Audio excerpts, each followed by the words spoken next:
अस्सलाम वालेकुम दोस्तों, कैसे हो? उम्मीद है कि सब खैरियत से होंगे। अल्लाह आप लोगों को ऐसे ही खुश रखे। चलिए आज के किस्से की तरफ बढ़ते हैं। कुछ महीनों पहले की बात है कि एक मोहब्बत और अकीदत के रिश्ते में बंधे हुए एक साहब एक आमिल साहब के पास, एक मौलवी साहब के पास मिलने के लिए आए और कहने लगे कि हजरत, मेरा कारोबार बहुत उम्दा था। एक वक्त था कि मैं लाखों कमाता था, मेरे पास गाड़ी थी, बंगला था, एक बेहतरीन जिंदगी थी। आज मैं वही कारोबार कर रहा हूं मगर गाड़ी नहीं रही, बंगला नहीं रहा, वो खुशहाली नहीं रही और दिन ब दिन कर्ज के बोझ तले दबा जा रहा हूं। अब बहुत मुश्किल से गुजारा हो रहा है। सुना है कि आप रूहानी इलाज करते हैं, जरा चेक कीजिए, कोई जादू टोना तो नहीं है, किसी ने बंदिश तो नहीं कर दी है, किसी की नजर बद तो नहीं लग गई है। अगर किसी की नजर बद लग गई है तो बराए मेहरबानी काट दीजिए, कोई तावीज दीजिए, कोई वजीफा दीजिए, कुछ पढ़ने के लिए दीजिए ताकि मैं फिर से वही खुशहाली पा सकूं, वही हालात मेरे लौट कर आए। मैं बहुत परेशान हूं। ये कहते हुए वो साहब रो पड़े। ऐसा ही होता है जब इंसान के कारोबार में नुकसान होने लगता है, जब उसकी दुकानदारी में लॉस होने लगता है या घर में बार बार बीमारियां आने लगती है, तो उसे ऐसा लगता है कि जरूर हमारे ऊपर किसी ने जादू टोना कर दिया है, या हमारे घर में या दुकान में खबीस जिन्नातों का बसेरा हो गया है, या किसी ने हमारी बंदिश कर दी है, या हमारी रोजी बांध दी है, या कोई खतरनाक किसी चुड़ैल की नजर बद लग गई है। फिर क्या होता है? फिर आमिलों के चक्कर शुरू हो जाते हैं और मुसीबत डबल हो जाती है, दोबाला हो जाती है, जब बदकिस्मती से नकली आमिल और नकली बाबाओं के चक्कर में लोग पड़ जाते हैं। फिर एक वक्त ऐसा आता है कि वो जिन्नात तो निकल जाते हैं, लेकिन ये बाबा ऐसे चिपक जाते हैं कि फिर ये जिंदगी भर नहीं निकलते। फिर आपको आपका ईमान भी खा जाते हैं, आपका अकीदा भी खा जाते हैं और आपके पैसे भी खा जाते हैं। आप वैसे ही रहते हैं। इस पर मैंने बाकायदा 6-7 वीडियो बनाई है।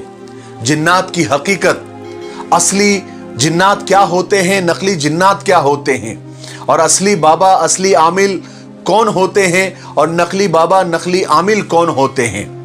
मैं उन सारे वीडियोस के लिंक आपको डिस्क्रिप्शन में दे रहा हूं। आपकी अगर मर्जी हो, अगर आपको जरूरत हो तो उन वीडियो को जरूर देखें।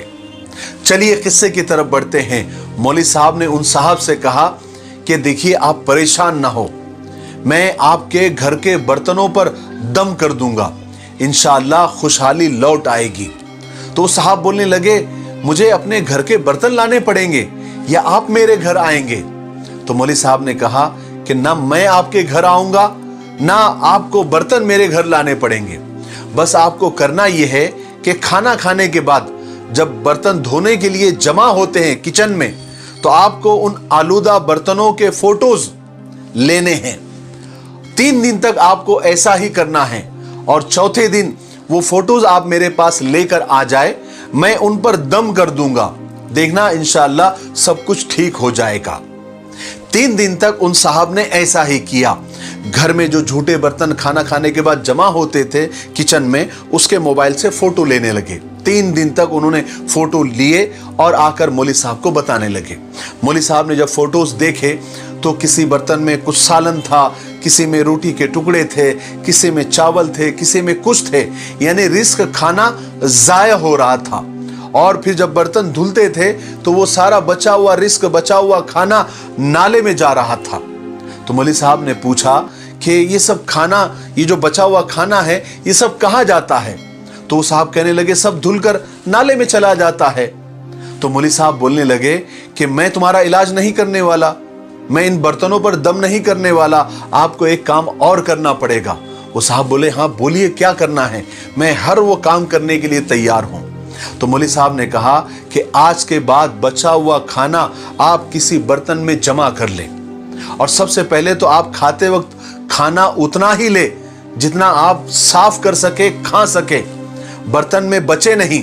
अगर फिर भी बच जाए तो वो खाना आपको निकाल कर एक बर्तन में आपको जमा करना है और सब घर वालों को ऐसे ही करना है। और आपको करना यह है कि बच जाने वाला खाना किसी गरीब, किसी मोहताज को दे देना है। और जो बर्तन में झूठा खाना होता है उसको नाली में नहीं बहाना है, ड्रेनेज में नहीं बहाना है, कूड़े और करकट में नहीं फेंकना है, बल्कि आप उसको जमा करके छत पर ले जाए या फिर अपने सहन में ले जाए, जानवरों को खिला दे, बिल्ली को, कुत्ते को, परिंदे को खिला दे। मतलब ये है कि खाने की और रिस्क की आपको बेअदबी नहीं करनी है। आप ये वादा करो। उन साहब ने ये वादा किया और उन्होंने कुछ दिनों तक रिस्क की इज्जत की, रोटी की इज्जत की, और जो खाना बचता था वो गरीबों को देने लगे, मोहताजों को देने लगे, और झूठा खाना जानवरों को खिलाने लगे।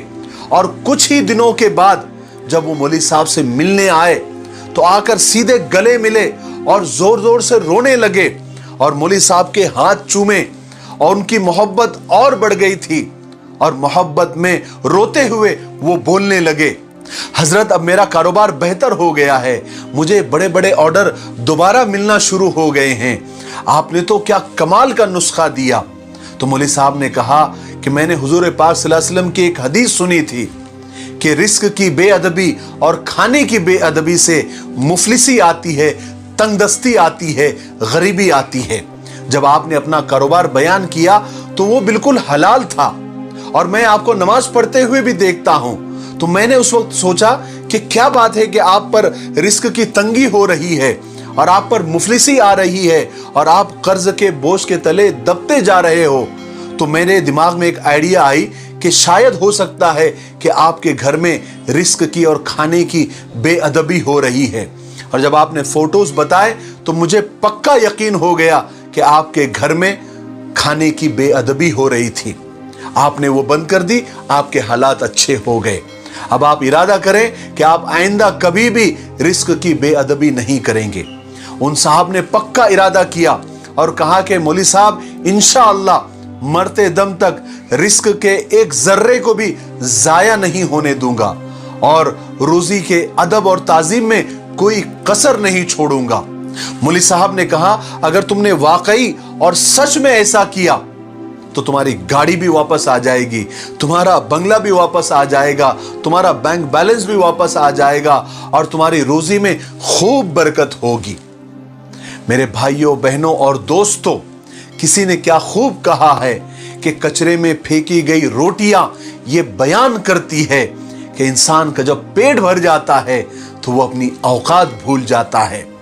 एक बात याद रखे, रिस्क हो या मोहब्बत, कदर न करो तो खुदा छीन लेता है। मुझे उम्मीद है कि आज के किस्से से हमको बहुत कुछ सीखने को मिला होगा। मेरे लिए, पूरी उम्मत के लिए और पूरी इंसानियत के लिए खैर और भलाई की दुआ करते रहे। अस्सलामु अलैकुम व रहमतुल्लाहि व बरकातुहू।